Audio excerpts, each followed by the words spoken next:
¿Cómo estás? Muy bien. Muy bien. Perfecto. Bueno, quisiera que fuéramos de regreso a Diálogo Guardiano. ¿Qué significa para ti este libro? Pues significa un parteaguas en mi vida. Es el libro que me cambió la vida, el libro que me hizo posible esa locura quimérica de vivir de escribir.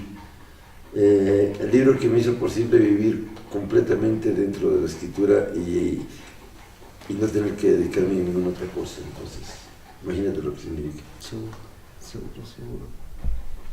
En la historia hay una línea divisoria entre la autobiografía y la ficción. ¿Cuál sería? Bueno, es que eso no te lo voy a decir nunca, precisamente. Mi trabajo es ocultar. ¿Dónde termina la autobiografía y comienza la ficción? Y de hecho, creo que a estas alturas, tras todo este tiempo, eso es un secreto incluso para mí. Uno va dando por hechas cosas que no eran y va eliminando cosas que sí estaban ahí. Entonces, a estas alturas estoy seguro que hay cantidad de cosas que no pasaron y que yo creo que pasaron en la historia y que a lo mejor pasaron en mi vida. Finalmente creo que este juego de escribir ficción tiene que ver con disfrazar a la realidad y a la irrealidad, con mezclarlas, con confundirlas, incluso ante uno mismo. No trata uno solamente de engañar al lector, trata uno de engañarse a sí mismo. Y creo que solamente es posible que el lector te crea cuando tú ya lograste creerte. Exactamente. A 10 años de haber escrito Diálogo Guardián, ¿qué opinión tiene usted acerca de la historia y la manera en la que la escribió? Pues mira, la cosa es que yo no vuelvo a leer los libros que escribí. No he vuelto a leer Diálogo Guardián. Diría que ni siquiera tengo una opinión de la historia, porque entre otras cosas me aterra pensarlo. La novela dejó de ser mía, no me pertenece más. No puedo cambiarle absolutamente nada. Creo que en este caso lo que vale es la opinión de los lectores. La mía dejó de tener importancia, puesto que en el momento en que termino la novela, necesito mirar hacia otras partes. He escrito 3 novelas desde entonces. Entonces, pues no tengo una opinión. Estoy muy agradecido con Violeta por el detallazo de seguirme manteniendo. Pero más allá de eso, no tengo una opinión. ¿Qué puedo yo decir? Que me gusta, pues seguramente me gusta, pero yo no la leo de cualquier manera. La segunda te la crucifica, como diría Carlos Fuentes. Carlos Fuentes lo toma del texto, una cruz. Y sí, lo que pasa es que, claro, muchas veces nuestro principal sueño, nuestro deseo más grande es también nuestra gran cruz. Somos víctimas de nuestros anhelos, somos víctimas de lo que ambicionamos, somos víctimas de nuestro propio deseo. Y la cargamos. Decía Carlos Fuentes, 7 días tardó la creación divina, el 8º nació la creación humana y su nombre fue el deseo. Estoy muy de acuerdo con Fuentes en eso, vamos, no necesita que esté de acuerdo, pero estoy de acuerdo en cuanto a lo que tiene que ver con Violeta. Su creación es el deseo y ella es la víctima de esa creación. Por ejemplo, en su historia Diálogo Guardián, su personaje principal, Violeta, goza de una extraordinaria libertad postmoderna. ¿Qué opinarías sobre el contrario, el fascismo? El fascismo, para no dejar a Carlos Fuentes, diría que el fascismo, estoy muy de acuerdo con él, es una prolongación asquerosa de la adolescencia. Perfecto. En sus textos hay historias de secuestradores, de mafiosos, de ladrones, así como sus modus operandi. ¿Me podrías explicar tu proceso creativo para llegar a describir estas situaciones tan específicamente? Nunca me ha gustado guiarme por el librito, es decir, nunca fui bueno para seguir los consejos de mis mayores, para seguir los buenos ejemplos que recibí, que sin duda abundaron. Siempre me gustó aprender las cosas a partir de mi propia experiencia.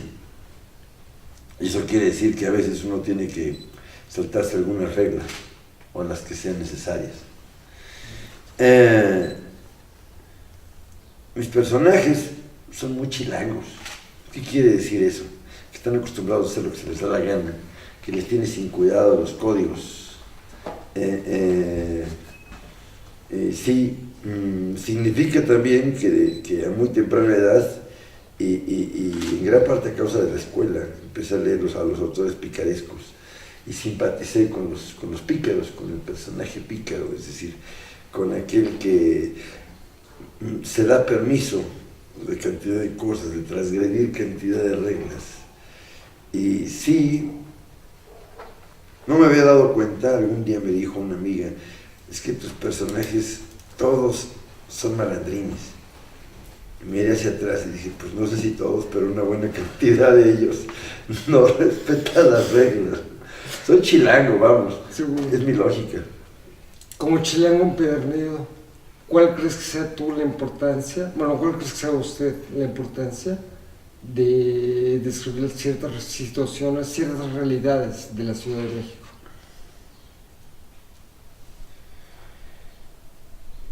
No se pone uno a escribir pensando en describir una realidad o en delatar una realidad, denunciar. No me interesa la literatura de denuncia. Creo que la buena literatura denuncia siempre, se lo proponga o no. Es más, la buena literatura se denuncia a sí misma, ¿no?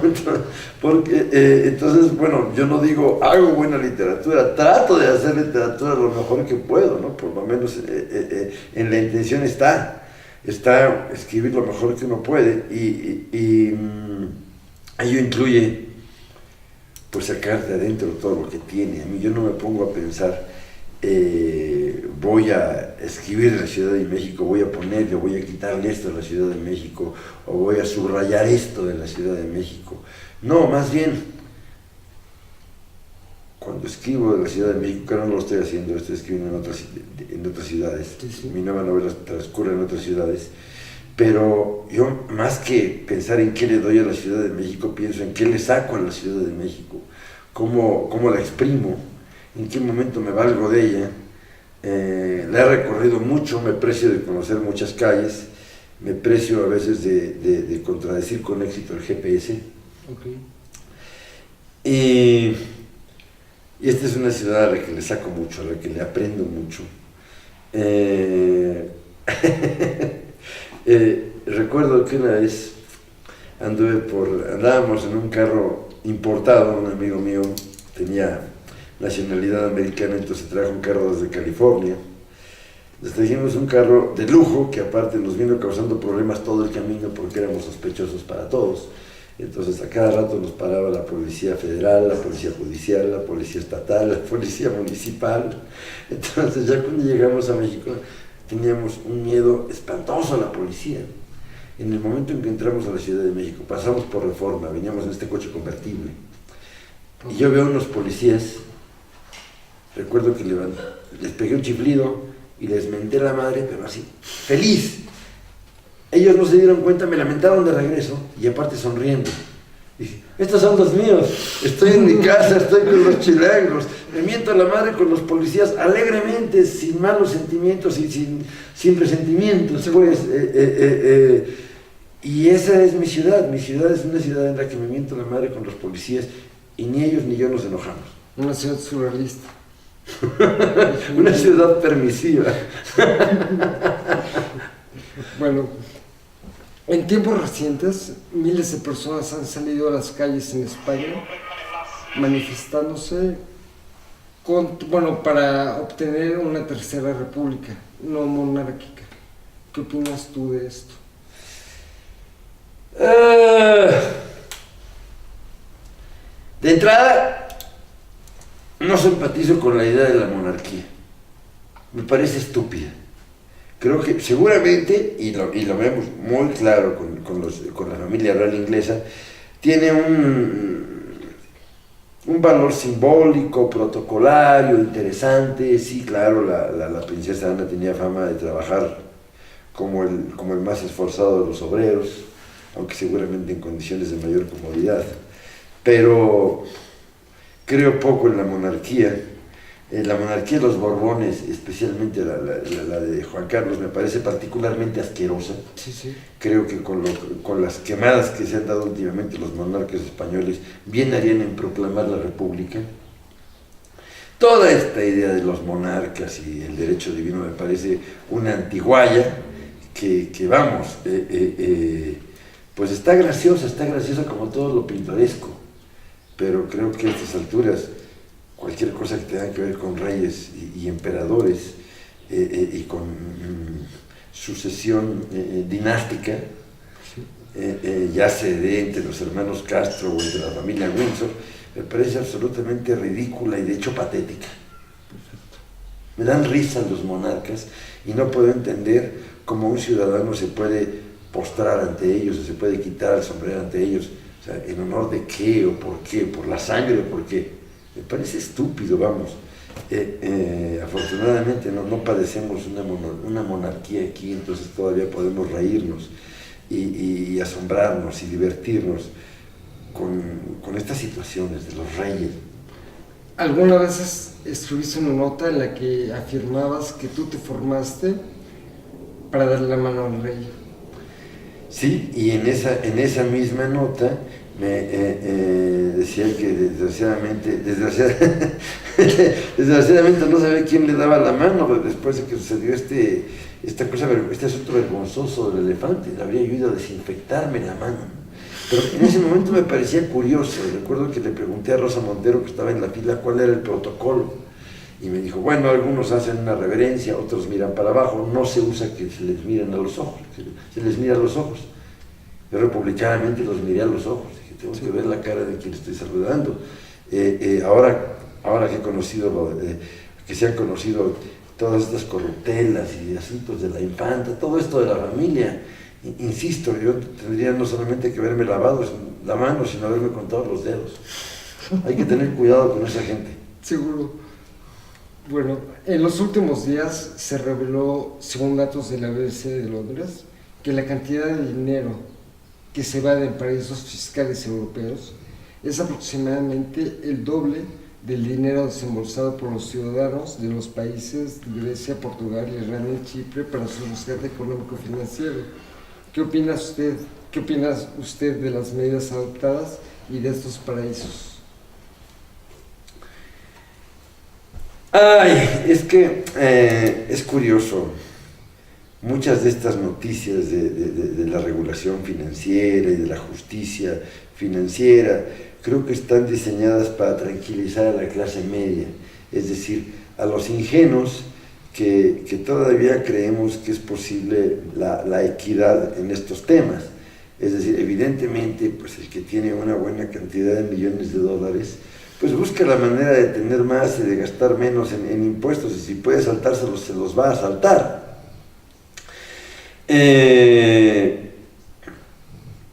Es gente que se tiene que comprar la mejor ropa, tiene que traer el mejor coche, no necesariamente para impresionarnos, sino para que creamos que es gente decente. Perfecto. Para que los creamos incapaces de evadir impuestos en paraísos fiscales y para que les demos la razón cuando indignados se plantan y lapidariamente critican el mal uso que ciertos gobiernos están haciendo del presupuesto y la corrupción y vamos viendo, en realidad la realidad es que este mundo está lleno de pícaros y que esos pícaros son más pícaros y tienen dinero para ejercer la picardía, por supuesto. Entonces es difícil creer que una persona que tiene cientos, si no miles de millones de dólares, no va a usar todas las artimañas y triquiñuelas para conservarlos y multiplicarlos, y no va a tener a su vez a su servicio a los mejores contadores, abogados y gángsters disfrazados de gente decente, coyotes en pocas palabras, para este efecto. Por supuesto que eso se da por obvio, en esas esferas eso se da por obvio, y después se emite una declaración para que la clase media diga, ah, no, es que mira, estos sí son decentes, los malos están allá en la cárcel, están haciendo el esquema piramidal, por favor. Toda esta sociedad es un gran esquema piramidal, un enorme fraude, y no es menos fraude en el momento en que llegan los puros al poder, ahí se vuelve peor. ¿Me podrías dar su opinión sobre la Iglesia Católica? No sobre la fe católica, no sobre la fe católica, sino la institución específicamente. La Iglesia Católica. Por ejemplo, en el caso, ¿cómo se manejó ante el caso de Marcial Maciel?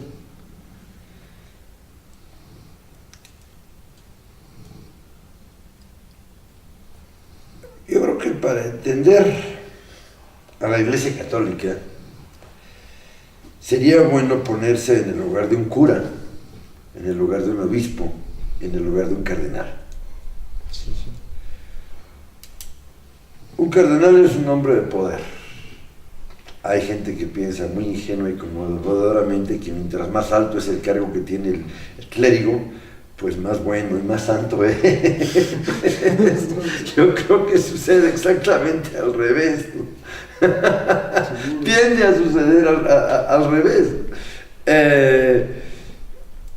Un hombre de poder, un hombre que tiene dinero, y un hombre que aparte, una mujer, en este caso, pero la iglesia está más hecha por hombres, un hombre que tiene este salvoconducto de la sotana, de que se le da el respeto, que recibe respeto y recibe inmunidad, impunidad a partir de esa sotana, pues es difícil que no sienta la tentación de incurrir en ciertas licencias y eventualmente en ciertas vilezas, especialmente si este hombre tiene poder. Entre más poder y dinero tenga, pues más lejos va a estar del ideal franciscano, ¿verdad? Y del ideal apostólico. Y por supuesto más cerca va a estar de las tentaciones. Y recordemos lo que dice Bataille, que el erotismo nace del interdicto, de la prohibición. Entonces, nos encontramos con que estos señores pues tienen un montón de salvoconductos, un montón de licencias y al mismo tiempo un montón de prohibiciones. Es decir, que la vida de un alto jerarca de la iglesia pues tiende a estar llena de erotismo natural. Si a mí me dijeran que pues haciendo el amor con una mujer no solamente voy a tener las sensaciones que el cuerpo me da, sino que aparte voy a poder fantasear con toda la cantidad de leyes que estoy violando, con toda la cantidad de porquerías que estoy haciendo, seguramente se me va a hacer más antojable. Ya de ahí a abusar de otros seres humanos, pues yo creo que la tentación erótica sigue, ¿no? Especialmente si la persona en cuestión, pues básicamente es un hombre de poder y ¿por qué no decirlo? Un canalla. Se da mucho la tentación canallesca entre la gente con tanto poder, con tanto dinero y con tanta impunidad. Entonces, la situación está dada ahí desde el momento en que a mí, por la ropa que traigo, por mi investidura, se me considera incapaz de pecado. Lo que me están dando es una carta abierta para pecar hasta que me canse. Perfecto. Me parece una evidencia que el hecho que el Vaticano haya elegido a un papa latinoamericano es como si ellos dijeran que el partido a nivel social, económico y político se juega ahora en América Latina. ¿Qué opinas tú de esta idea?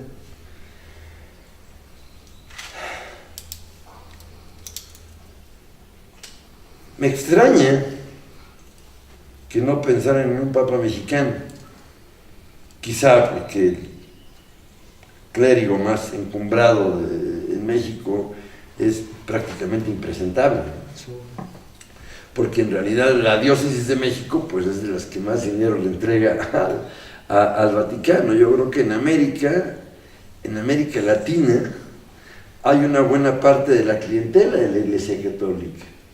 Aquí está la clientela, aquí está el asunto. No necesariamente quiero creer que solamente la nacionalidad haya sido un elemento fundamental para elegir al Papa. Es decir, estoy muy lejos de siquiera acercarme a las razones que hayan podido tener los cardenales, a la influencia de Ratzinger, el Papa anterior, en esto. No sé realmente cómo se maneje, pero encuentro lógico que exista un Papa latinoamericano.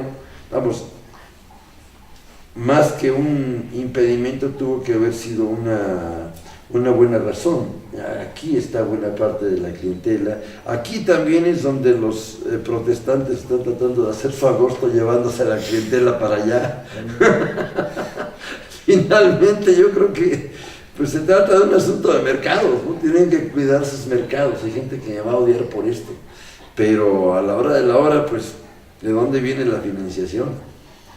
Ahora bien, ¿qué opinas de la idea que expuso José Vasconcelos en su ensayo La raza cósmica, diciendo que las riendas del mundo las tomaría la civilización latinoamericana, los rojos?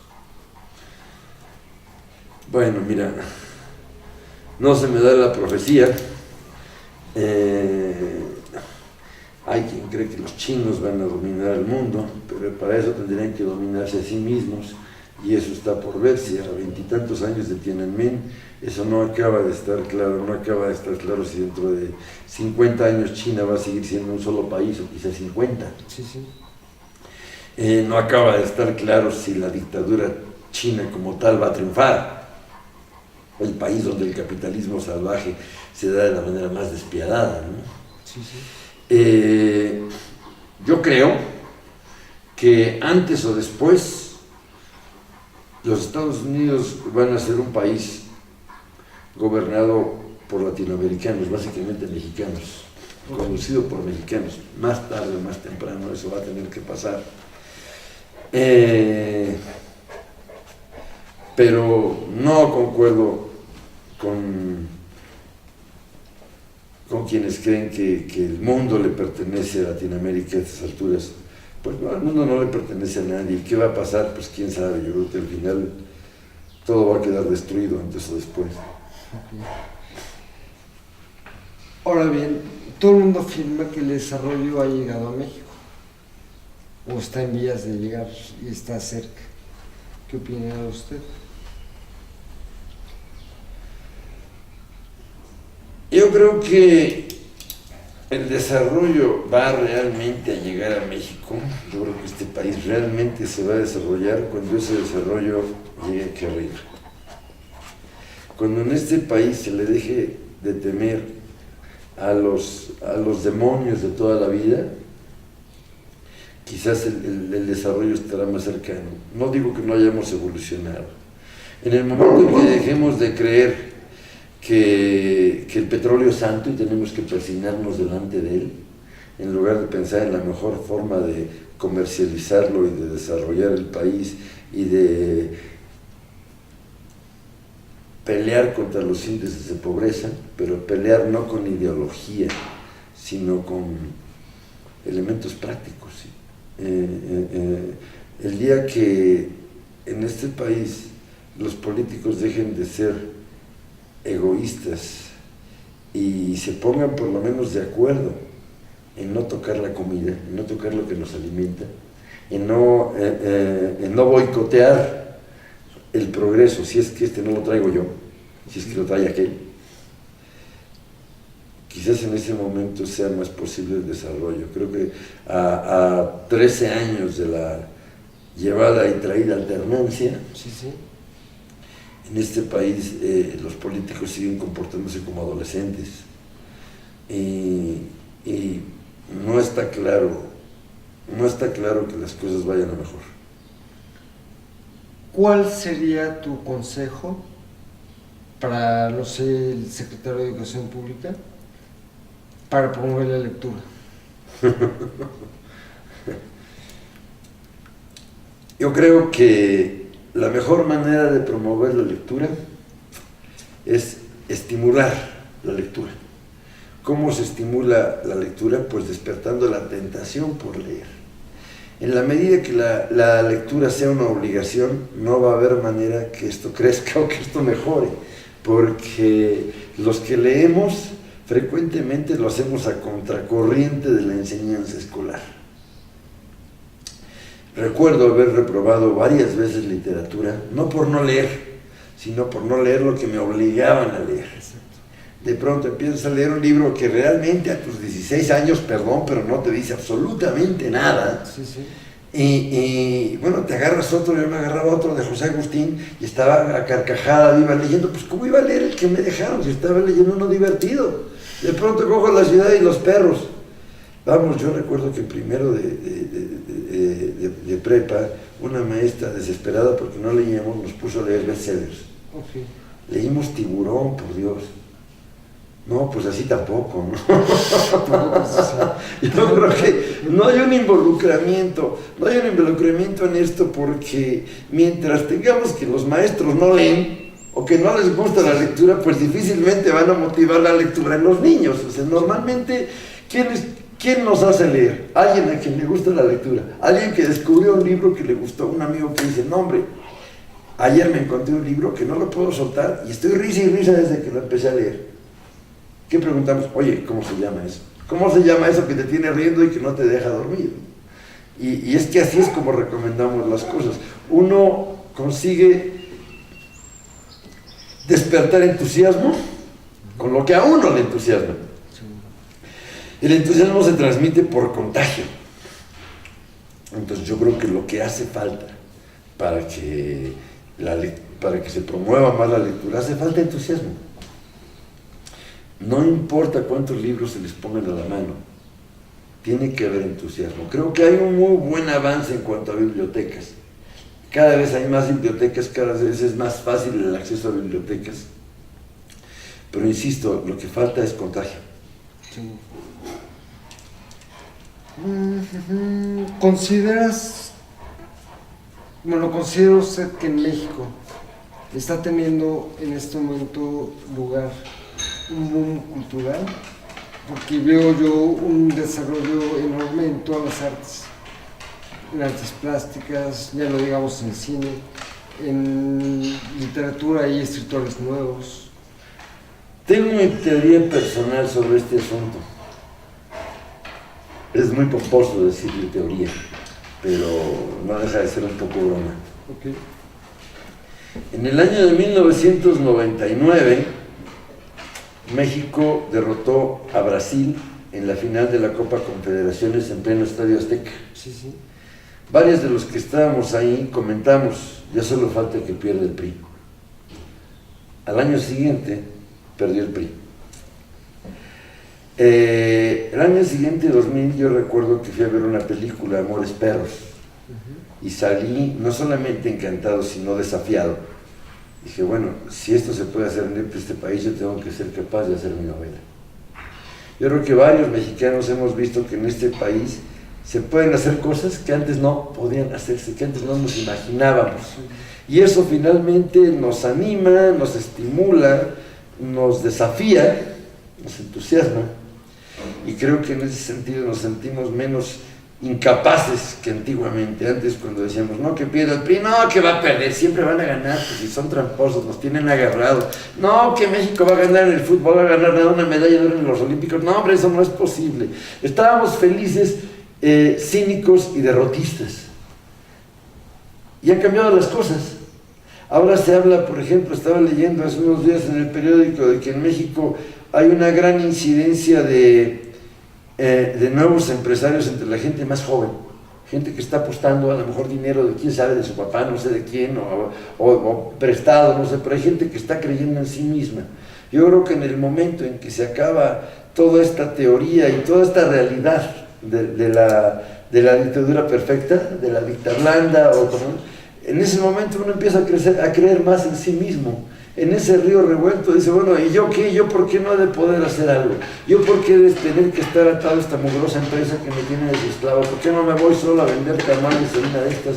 Pongo una tamalería. En fin, creo que eso está sucediendo en México, esa capacidad de creer más en nosotros mismos.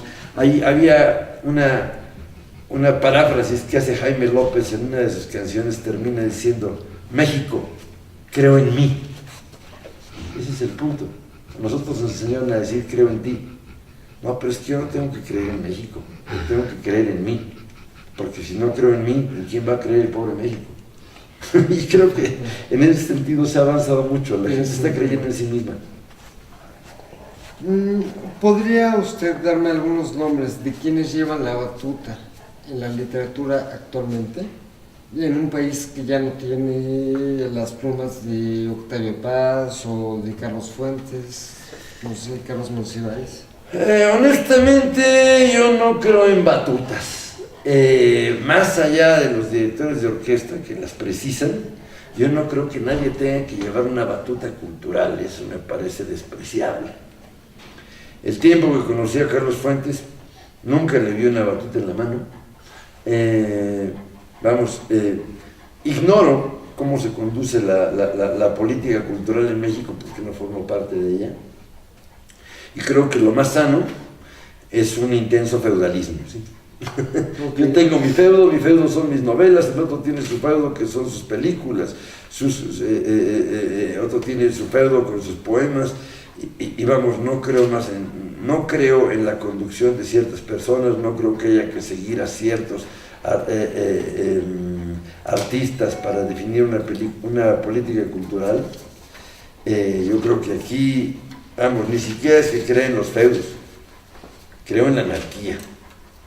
Totalmente, creo que en cuestión de artes, lo sano es la anarquía.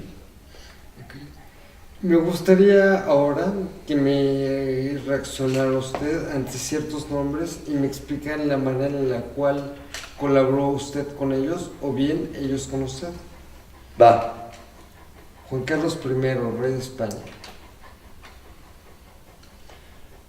Ay, insisto. La monarquía española me da repelús. No le debo nada, no me debe nada, pero están haciendo el ridículo. Carlos Fuentes. Carlos Fuentes es el primero de mis maestros. Lo elegí como maestro a la distancia, lo seguí, lo leí. Tuve el gran placer de conocerlo y de recibir algunos consejos impagables de sus labios. Y tuve también la enorme satisfacción de cuando pude hacerlo reír. Luis, seguramente. Enrique Serna. Enrique Serna es un extraño caso de alguien a quien leo desde muy joven y que me lee desde muy joven. Nos leímos por años, cuando nos conocimos la simpatía fue automática. Y es un autor que en sus mejores y peores momentos me parece imprescindible. Lo leo siempre. Cualquier cosa que escriba Serna de la que yo me entere se convierte automáticamente en asignatura pendiente. Es un narrador despiadado, como hay que ser cuando se narra, divertido y bronco. Es un narrador de verdad. Le tengo una gran admiración. Molotov. Molotov tal vez nunca se lo propusieron, no se lo imaginaron, pero le dieron un giro a la cultura de este país. Cuando en las bodas de personas, en las bodas socialmente más retumbantes, cuando en las bodas y ocasiones sociales más importantes ya se bailaba al ritmo de la canción Puto, podíamos entender que este país ya no era el mismo. Ya no. Y ciertamente hay una deuda por ahí con Molotov. Perfecto. Bueno, pasamos al siguiente punto. ¿Qué opina usted de la situación y el caso de Julian Assange, fundador de Wikileaks? Julian Assange es el santón de los piratas. Los que creen que en este mundo toda la información que está en internet está para que todos la tomemos. Los que creen que los músicos viven de hacer su música y no tienen por qué cobrar y les importa un pepino si se mueren de hambre, les importa un pepino si los escritores se mueren de hambre, porque ellos lo que quieren es que en este mundo todo sea gratis y sea fácil. Julian Assange me parece un pirata irresponsable y estúpido, francamente. No le tengo ninguna reverencia. No, ni ningún respeto. Yo creería que Julian Assange es un periodista y una persona con un mínimo criterio, si al menos toda esa información que se robó hubiera tenido el criterio suficiente para irla dosificando, para entender dónde hacía daño y dónde no hacía daño. Yo no creo que Wikileaks sea una democratización de la cultura, ni de la cultura política, ni nada. Wikileaks no es más que una imprudencia. Es estúpido pensar que los gobiernos no tienen ciertos secretos y que la diplomacia no tiene ciertas restricciones. ¿Qué pasaría? A ver, ¿qué pasaría si de pronto nosotros pudiéramos saber todo lo que pensamos de los demás? Pasaría que no nos volveríamos a hablar ninguno, ¿sí? ¿Qué pasaría si pudieran hurgar en todas nuestras computadoras y sacar todo lo que de comprometedor tenemos? Pues pasaría que todos, sin distinción, nos tendríamos que ir a la cárcel y no se quedaría nadie afuera. Yo no creo en este culto a Julian Assange. Me parece que es un delincuente común y que tendría que estar en la cárcel. Ok. Bueno, y para terminar, ¿en qué piensa usted que desembocará esta revolución de la información? ¿En qué pienso que qué? Que va a desembocar. Que desembocará, perdón, que desembocará. No, bueno, no, insisto, no se me da la profecía.